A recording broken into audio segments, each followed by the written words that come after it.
Hey everybody, this is Kyle Collins of Georgia DOT East out here in Wilkinson County, southbound US 441 at roughly mile marker 4, a short distance from the Highway 112 intersection on the edge of Wilkinson County.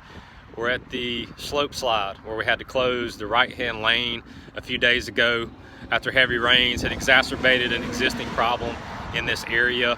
As you can see behind us, the lane is sliding away. We've had movement of almost a foot down and about 6 inches to the right. We continue to have our staff with the survey and design team out here evaluating certain established points each day, even on the weekends, to monitor the situation and see what type of slide distances we're continuing to see.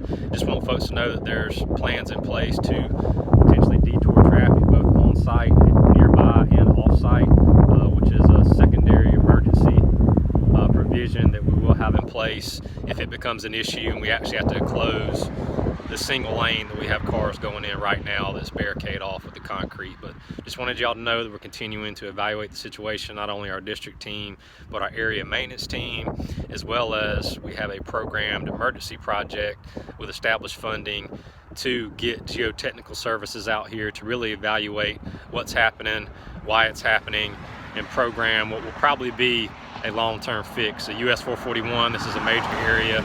It's going to be something that's going to be fixed overnight. But stay tuned and we'll keep y'all updated. Be safe.